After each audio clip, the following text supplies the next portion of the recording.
woman is in a critical condition after being attacked by a shark at a Sydney beach.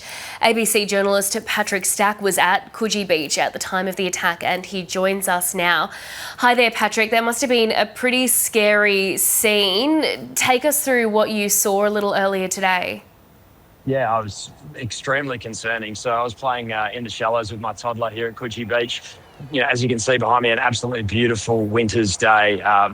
Lots of people swimming in the water when we heard a really, chilling scream going out across the beach. And at first you wonder whether it's sort of kids mucking around or something like that. But the quick follow of the shark alarm sort of made it clear that it was something much more serious and much more sinister. As people sort of rushed from the water, you could see a gentleman on a sort of surf rescue boat that you'd see at any sort of beach around Australia, paddling in reverse, trying to get a woman to shore. And he was eventually assisted by another gentleman on a big paddleboard, and saw the woman being pulled from the water, looking in serious distress, just 50 metres away.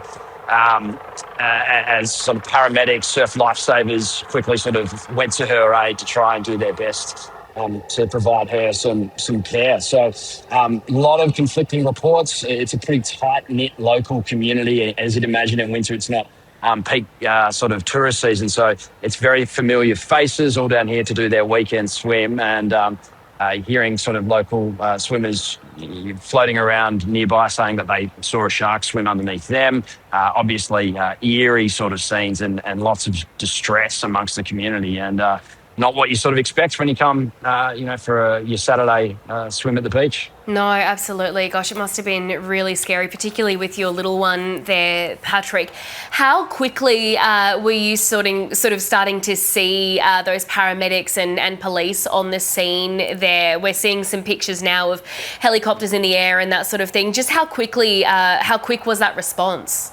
Yeah, it was a rapid turnaround from the emergency services across various, disciplines. And you could hear the sirens, almost immediately as they sort of rushed to provide assistance. The helicopters probably came somewhere between 20 and 30 minutes after the medical staff, the police, the surf lifesavers had been in sort of doing the best they could to provide assistance to this woman. And it appeared to me as though they probably landed on Randwick Oval, which is or Coogee Oval, which is just half a block away, to hopefully take this woman to get the care that she needs.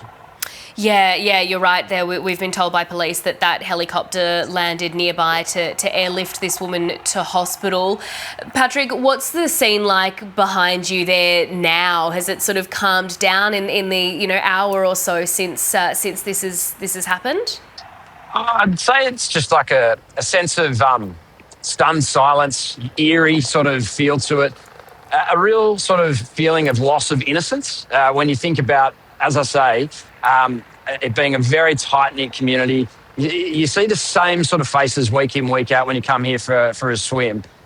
It's a big swimmers, like recreational swimmers beach. You see lots of squads, lots of groups doing their thing. It's a very popular swim to go over to Wedding Cake Island, which is about 1.5 km off Coogee Beach.